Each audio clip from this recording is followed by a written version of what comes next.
was about to pay off. Like I've always done well for myself, but the goal is to and will always be to be is to continuously be rebuilding the temple.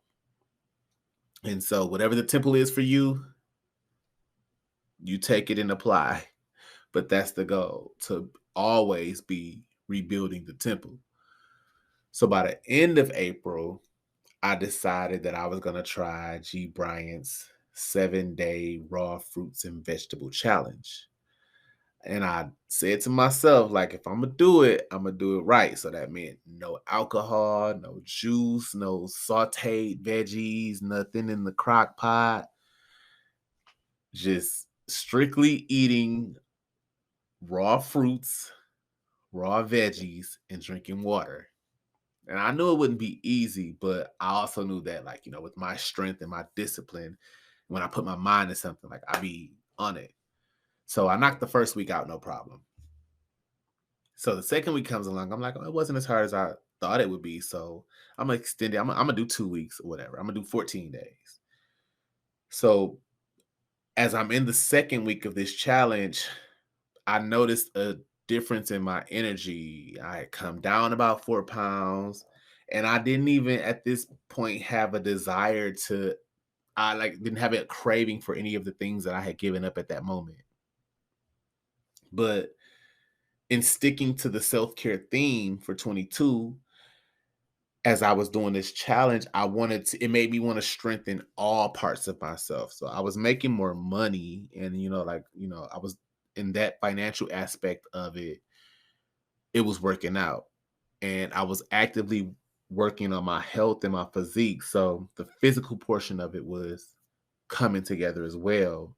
But I also wanted to make sure that my mental state and my soul was being fed, that they were getting the same devotion and care as the rest of me.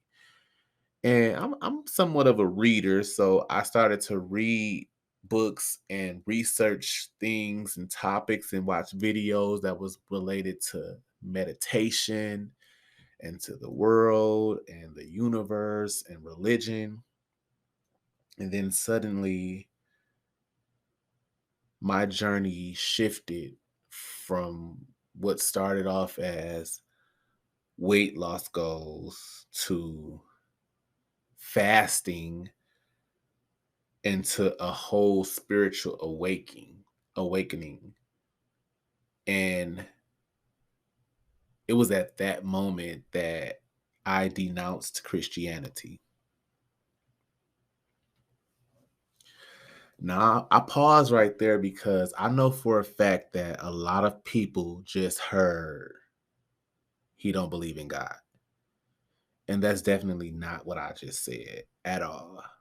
But I no longer practice. I don't believe in. I don't preach. I don't submit to religion. And for me, that includes the story of Jesus Christ as we know it. And since this has happened, I feel like my eyes are wide open to the world. It's like I can actually see what's going on around us. Like I no longer see things the way I once did. Like I'm seeing clear as day. And when you're talking about the power of you, the power of self, when you're talking about manifesting things and watching things come into fruition, it's like you almost kind of now know the true meaning of those things. I had to tap into the power within myself. We have the power to make